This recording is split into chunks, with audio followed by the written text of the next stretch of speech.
Protest करने का जो तरीका है वो आम जनता के माफ़िक नहीं होना चाहिए, क्योंकि ये फ़ौजी जो है वो एक अलग एक डिसिप्लिन्ड फ़ोर्स का है। सरकार को जो पूछना है वो पूछने का जो तरीका है, जो सिस्टम का उनको रिड्रेस ऑफ ग्रीवेंसेस है रिटायर होने के बाद, वो नहीं है सिस्टम। मेरा मानना है कि जब हम आर्म्ड फोर्सेस में एक कसम एक ओथ लेकर और एक सिस्टम के साथ हम आ गए हैं और एक ही यूनिफॉर्म डाल रही है, इसके बीच में फ़र्क डालना जो है वो ठीक नहीं है, नंबर एक। दूसरा ये जो है, जो इनकी जो प्रॉब्लम्स हैं उनको समझने का जो तरीका है वो ठीक नहीं है, वो सिस्टम ठीक नहीं है। आपने बार बार घूम घुमा के लोग इधर दिल्ली के आ रहे हैं, जंतर मंतर की तरफ ही मजबूरी है इनकी, मजबूरी है, क्योंकि सिस्टम समझने वाला नहीं है। कर्नल साहब, मैं एक चीज़ और जानना चाहूँगा। हमारे अभी जो दिल्ली के अंदर 1 साल से ऊपर लगभग हमारे सैनिकों को बैठे हुए हो गया, उन लोगों की मांग है कि हमारी जो 1 रैंक 1 पेंशन की जो समस्याएं हैं, कि जो 1 रैंक 1 पेंशन का जो लाभ था वो अफसरों को मिल गया, हम लोगों को नहीं मिल पाया है, वो आप किस तरीके से देख रहे हो? क्योंकि लगातार मेरी आपसे लाइव चर्चा इस विषय पर हुई है। आज 1 to 1 मैं चाह रहा हूँ इसके ऊपर आप अपनी बात बताएं। दिनेश जी, मैं बड़ा दिन से ये आप लोगों का ये जो प्रोग्राम है ये देख रहा हूँ, और ख़ास करके ये जो जवानों का और जेसीओ साहबान का ये जो मुद्दा है, ये काफ़ी हद तक गरमाया हुआ है, इसमें कोई दो राय नहीं है। और जो उनकी डिमांड्स हैं वो काफ़ी हद तक मैं पहले भी कह चुका हूँ आपके उसमें, ये एमएसपी का जो उनका जो मुद्दा है वो काफ़ी 1 रैंक 1 पेंशन की बात, 1 रैंक 1 पेंशन के अंदर जो वो बात करते हैं, क्या उसमें त्रुटियां हैं डिटेल में, to be very frank with you, मुझे इसके बारे में आप ये मानते हो कि उनके साथ कहीं ना कहीं नाइंसाफ़ी हुई है? वो लोग जो बैठे हैं वो सही हैं? देखिए, यहाँ पर मेरा मानना ये है कि फ़ौजी का प्रोटेस्ट करने का जो तरीका है वो आम जनता के माफ़िक नहीं होना चाहिए, क्योंकि ये फ़ौजी जो है वो एक अलग एक डिसिप्लिन्ड फ़ोर्स का है, अलग एक ऑर्गेनाइजेशन का है, अलग एक सिस्टम देश को चलाने के लिए, प्रोटेक्शन देने के लिए, प्लस जिस तरीके से कसम खाई हुई है। मेरा मानना यह है कि जो फ़ौजी है उसका जो एक तरीका है आगे प्रोजेक्ट करने का, उसके लिए जो इस समय जो कमी है वो उसको पूरा करना पड़ेगा। हमें सिस्टम चलाना पड़ेगा जिससे कि हमारे फ़ौजियों की जो प्रॉब्लम्स हैं उनको प्रोजेक्ट कर सके। नहीं लेकिन जंतर मंतर आप पे अभी जो मुझे बता रहे हो वो ये बता रहे हो कि जो जंतर मंतर पे बैठे हैं उनका तरीका सही नहीं है, मतलब प्रोटेस्ट इस तरह से नहीं करना चाहिए। मैं ये जानना चाह रहा हूँ, उनकी समस्याएं जो वो बात बोलते हैं कि हमारी 1 रैंक 1 पेंशन की समस्या है, एमएसपी की समस्या है, उनको आप कहाँ तक जायज़ समझते हो? वही मैं कह रहा हूँ, जैसे अभी आपने वहाँ पर उनको जाकर देखा, जो वो कह रहे हैं वो आपने उनको रिकॉर्ड किया, आपने उनको प्रोजेक्ट प्रेजेंट किया, बट हो सकता है कोई सिस्टम के अंदर ये चीज़ें ना पता लग रही हों। अगर लग रही हैं तो वो जो जहाँ पर लेटर्स दिए हैं उनसे पूछें, और वो सरकार से जब पूछना है, वो पूछने का जो तरीका है, जो सिस्टम का उनको रिड्रेस ऑफ ग्रीवेंसेस है रिटायर होने के बाद, वो नहीं है सिस्टम।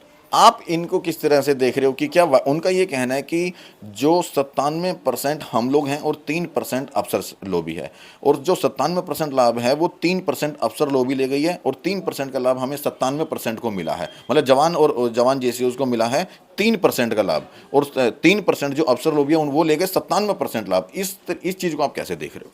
दिनेश जी, अगर ऐसे हम अपने आप को, मेरा मानना है कि जब हम आर्म्ड फोर्सेस में एक ओथ लेकर और एक सिस्टम के साथ हम आ गए हैं और एक ही यूनिफॉर्म डाल रही है, इसके बीच में फ़र्क डालना जो है वो ठीक नहीं है, नंबर एक। सोचना भी ठीक नहीं है, क्योंकि ऐसा मुझे नहीं लगता कि हम एज ऑफिसर्स हम कभी वाइलेंस सर्विस, हम इस सोच के साथ कभी भी हम ये देश के इकट्ठे होकर हम खड़े हो सकते हैं। मतलब हम लोगों को इकट्ठे ही रहना पड़ेगा, नंबर एक। दूसरा ये जो है, जो इनकी जो प्रॉब्लम्स हैं उनको समझने का जो तरीका है वो ठीक नहीं है, वो सिस्टम ठीक नहीं है। आपने अभी 97% बोला, वो सिस्टम किसका सही नहीं है? सिस्टम ये है, मैं ये चीज़ का दिनेश जी मैं काफ़ी लोगों के सामने ज़िक्र कर चुका हूँ कि हमारा जो एक्स सर्विसमैन को देखने का जो पुराना अंग्रेज़ों का जो तरीका था वो बिल्कुल अभी डिफंक्ट हो गया है। द सिस्टम जो सैनिक डिस्ट्रिक्ट सोल्जर सेलर बोर्ड जो होते थे, जो इनकी समस्याओं को लेकर जाके ऊपर गवर्नमेंट को प्रोजेक्ट करते थे और आगे प्रेजेंट करते थे, वो over a period because of politicisation के अंदर इतना फ़र्क पड़ गया कि वो कोई बॉदर ही नहीं कर रहा है सिस्टम। मतलब उनको बार बार घूम घुमा के लोग इधर दिल्ली के आ रहे हैं, जंतर मंतर की तरफ ही मजबूरी है इनकी, मजबूरी है, क्योंकि सिस्टम समझने वाला नहीं है। मैं पर्सनल है, मेरी पर्सनल एक स्टडी है। मैं चाहता हूँ कि जैसे हम लोग हैं कितने, sir you will be surprise, 0.017% of the total population. अगर 140 करोड़ की अगर हम कहते हैं आज संगत है नेशन के अंदर, हमारी अगर 25 लाख को लगाएंगे उसको डिवाइड करें तो 0.017% बनती है। अब 0.017% में से भी अगर आप कहो कि इसमें 3% ऑफिसर्स हैं, तो आई थिंक सो हमारी सोच के अंदर हमें कोई प्रॉब्लम है कि हम लोग समझ ही नहीं पा रहे हैं कि हमारी खुद की नफरी कितनी है। ओवरऑल अब जब पॉलिटिकल सिस्टम या पूरे डेमोक्रेटिक सिस्टम के अंदर हम देखें और जहाँ पर पावर जिनका काम है अपने तरीके से उनकी प्रॉब्लम्स को सॉल्व करना, डिप्टी कमिश्नर लेवल, ये district MLA level, MP level, मैं तो यहाँ तक कि लिख के लोगों को कई आर्टिकल्स में लिख चुका हूँ कि भाई अभी हम लोग सुपर माइनॉरिटी हैं, अभी हमारी आवाज़ से काम नहीं चलेगा। इनकी विसंगतियों को लेकर आप समझते हो कि जैसे आपने एसएससी को लेकर के अप्लाइज किया कि हाँ वाकई इनके साथ समस्या है अफसरों को लेकर, क्या जवान जेसीओ की समस्या को आप लगता है कि हाँ ये वाकई इनके साथ विसंगतियां हैं, इनके साथ भेदभाव हुआ है, आप ये मानते हो? आपको लगता है? करेक्ट, ये यार भेदभाव हुआ है, उनको महसूस हो रहा है, तभी तो ये आवाज़ उठा रहे हैं। आपको क्या मुझे लगता भी है? महसूस होता है कि हमारा फौजी क्यों बैठा हुआ है प्रोटेस्ट के ऊपर, इसलिए क्यों नहीं इसको प्रॉपर सिस्टम चले जिससे कि मतलब आपको ये लगता है कि उनके साथ वाकई भेदभाव हुआ है वन रैंक वन पेंशन को लेकर? देखो उस डिटेल में मैं आज नहीं बता सकता हूँ, लेकिन जिस तरीके से आवाज़ उठ रही है, जिस तरीके से आप लोग इसको कवर कर रहे हैं, तो इट्स क्वाइट कन्विंसिंग। ठीक है, अगर इस चीज़ को आप भी अप्लाइज करते हैं कि हाँ कहीं ना कहीं हो सकता है भेदभाव हुआ हो, जब भी वो लोग बैठे हैं, आप ये कह रहे हो, तो जैसे आपने एसएससी को लेकर के रक्षा मंत्री जी से मुलाकात करी, क्या इस चीज़ के लिए भी आप करेंगे मुलाकात कि भाई हमारे जो जवान, जो हमारे जेसीओ भाई जो आज जंतर मंतर पर उनको 1 साल हो गया है अपनी मांगों को रखते हुए, इनके लिए भी समस्या का समाधान किया जाए? देखिए आप दोनों चीज़ों को मिक्सअप नहीं करें। जी। ये जो एसएससी जो इमरजेंसी कमीशन ऑफिसर, एसएससीओज और women's short service special entry officers हैं, ये वो कैटेगरी है जिसको और भी बिल्कुल है ही नहीं, पॉलिसी ही नहीं है। ठीक है, मतलब इनके साथ भी विसंगति है, विसंगति, इसमें तो टोटल इनजस्टिस है।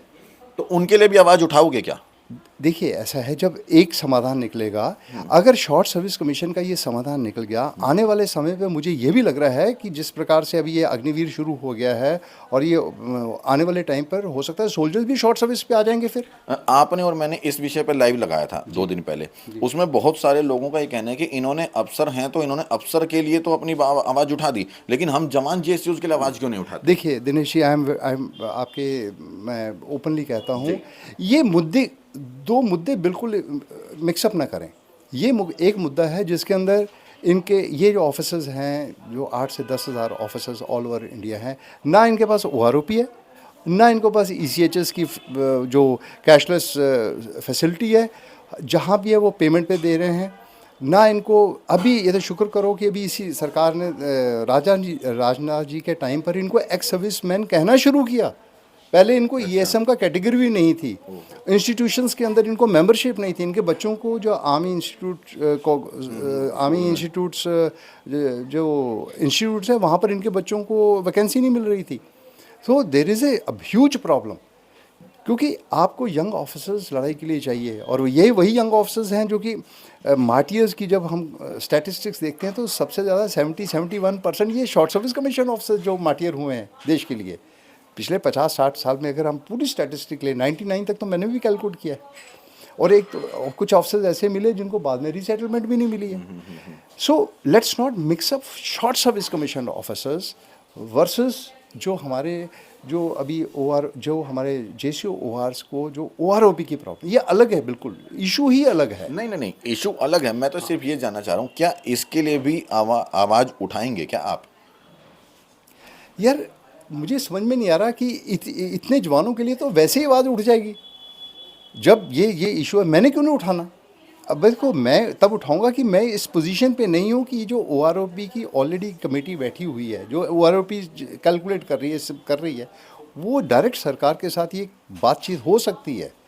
इनको ऐसे प्रोटेस्ट करने की ज़रूरत नहीं है, मेरा ये मानना है, क्योंकि ये ऑलरेडी एग्जिस्टिंग सिस्टम चल रहा है, तो इसके अंदर कोई इतना भेदभाव वाली बात ही नहीं है। ये मुझे लग रहा है ये मोर लाइक क्या, ये ऐसे कहना कि ऑफिसर्स नहीं उठाएंगे, क्यों ऑफिसर्स क्यों नहीं उठाएंगे बात? ये अगर ये इशू लग रहा है, आफ्टर ऑल हमने सिस्टम को लेकर चलना है, पूरी सरकार पूरी फोर्सेस को इकट्ठे लेकर चलना है, तो तब तो वी आर लाइक वन।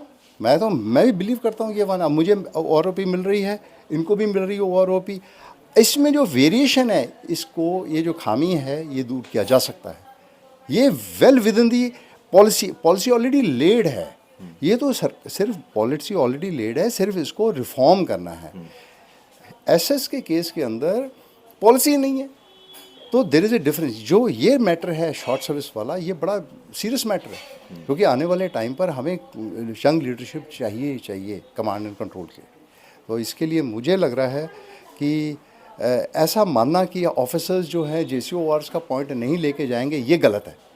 हर कोई, एवरीवन इज़ इंटरेस्टेड कि भाई मेरी जो कमांड है वो कंफर्टेबल होनी चाहिए। ठीक है। अभी जो जवान JCOs आपको सुन रहे हैं, जो देख रहे हैं, क्योंकि वो एक बड़ी उम्मीद लगाते हैं कि अफसर शायद हमारे लिए क्या बोलेंगे, या हमारी इन समस्याओं को लेकर के आप लोग क्या समझते हैं, इनको क्या मैसेज देना चाहेंगे, इनके लिए क्या बात बोलना चाहेंगे इनको? भाई as part of veterans, ex serviceman, ये हम लोगों को मानना चाहिए कि कोई भी सरकार हो, हमें ये नहीं देखना पड़ेगा कि कोई पॉलिटिकल पार्टी नहीं देखना है, कोई भी सरकार हो, कहीं पर भी आप लोगों को कोई भी कमज़ोरी महसूस होती है, ये प्रोजेक्शन करना ही पड़ेगा। और ये लगातार किसी भी तरीके से आप प्रोजेक्ट करें, ये सिस्टम को देखना पड़ेगा कि हमारा जो फौजी है वो इसके ऊपर कोई भी अन्याय नहीं होना चाहिए। अनाई आप लोग जो प्रोटेस्ट कर रहे हैं कॉन्स्टिट्यूशनली करेक्ट है, कॉन्स्टिट्यूशनली आपको कोई बाहर नहीं है, लेकिन जिस दायरे के अंदर हम लोग हैं, जो हमने कस्में खाई हुई हैं देश के लिए, उसके लिए हम लोग को और कोई तरीका अपनाना पड़ेगा।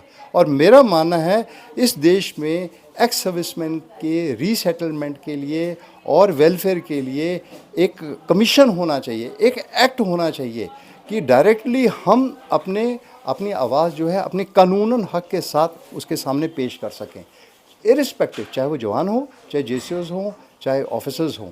क्योंकि हमारे इस समय कमी जो है हमारे सिस्टम में कि हमारे को सुनने वाला नहीं है, और ये सुनने वाले की वजह से ही हम लोग ये थोड़ा सा प्रेस वालों को मटेरियल मिल जाता है कि हमारा फौजी यहाँ परेशान है, वहीं परेशान है, हर जगह। मैं इसे मटेरियल नहीं कहूँगा, मैं इसे अपना फर्ज कहूँगा, क्योंकि आज देश के लोकतंत्र के 4 स्तंभ बताए जाते हैं, चौथा स्तंभ है मीडिया का। और मैं बड़ा प्रसन्न हूँ कि मेरे कंधे पे जिम्मेवारी, अगर मैंने माइक पकड़ा है तो सिर्फ मटेरियल और मसाले के लिए नहीं, अपने देश की उन मूलभूत समस्याओं को समझने के लिए और वो सरकार के सामने रखने के लिए। हालांकि आज देश का, मुझे ये कहने में भी कोई कुताही नहीं है कि आज देश का जो लोकतंत्र का चौथा स्तंभ main stream media, national media है, वो शायद इन जेन्युइन मुद्दों से भटकता हुआ नजर आ रहा है। क्योंकि 1 साल से ऊपर हो चुका हमारे देश के जवानों को वहां पर बैठे हुए, आज तक भी किसी भी नेशनल मीडिया ने, मेन स्ट्रीम मीडिया ने उनकी आवाज़ को उठाने का प्रयास तक नहीं किया है। To be very frank with you, ये ऐसा खास करके जवानों के साथ और JCO साहबान के साथ और इनके साथ अगर कहीं पर भी इकट्ठे होते हैं और अपनी आवाज़ उठाते हैं, उनको सुनने वाला ज़रूर होना चाहिए। चाहे इसमें पॉलिटिक्स नहीं देखनी चाहिए, या ऐसा नहीं समझना चाहिए कि ये पॉलिटिकली एफिलिएटेड हैं, डिस्कनेक्टेड हैं, उनको एक ही तौर पर समझें। जितना हम फौजी को एपॉलिटिकल रखेंगे उतना देश के लिए भला है। जितना इसको फौज को पॉलिटिसाइजेशन में डालेंगे, उतना हम लोग के आने वाले समय के अंदर तंगी आ सकती है। अफसर शाही ही उसके अंदर, अभी तक मैंने देखा कि सेना के जो रिटायर्ड अफसर हैं वही हमेशा पॉलिटिकल पार्टी के अंदर घुसे हैं। फिर चाहे वो VK सिंह हो, जनरल सतबीर से, कोई भी, मतलब अगर अफसरों की बात करूं तो वही कहीं ना कहीं राजनीति में गए हैं। जवान JCOs को तो मौका ही नहीं मिल पाता। ये ट्रेंड ही गलत है, खास करके आर्म फोर्सेस का एकदम से पॉलिटिसाइजेशन होना। जब तक कूलिंग पीरियड ख़त्म नहीं होता, जब तक पूरी सोच समझ पूरी अच्छे तरीके से ऑन ग्राउंड के ऊपर एक रिटायर्ड रिलीज्ड OR JCO और अपने ऑफिसर साहबान को नहीं हो जाती है, तब तक मेरे हिसाब से एकदम से ये पॉलिटिकल नारेबाजी के अंदर आना या स्कार्फ डाल के घूमते रहना, ये मेरे हिसाब से ये थोड़ा सा एक कम्युनिकेशन कोई खलबली सी मच जाती है। जो एक हमारी एक सिस्टम चला था, रेजिमेंटल सिस्टम चला हुआ था, हमारा एक एपॉलिटिकल सिस्टम चला हुआ था, तो पता नहीं आने वाले समय के अंदर क्या चेंजेस आएंगी। और मुझे लग रहा है कि जिस तरीके से ये हुआ है तेज़ी के साथ थोड़ा सा पॉलिटिसाइजेशन, और आपका ये पॉइंट भी ठीक है कि एकदम से चीफ ऑफ आर्मी स्टाफ को भी एकदम से पॉलिटिकल नहीं बनना चाहिए, थोड़ा सा समय देना चाहिए। क्योंकि हम लोग हम लोग पॉलिटिकल पॉइंट ऑफ व्यू से नहीं देखते, हम देश को पॉइंट ऑफ व्यू से देखते हैं। सरकार, पॉलिटिकल पार्टी कोई मर्जी हो, aim is that we have to stand by our national flag, national oath, national constitution, and that is all. ठीक है, बंद करेगा।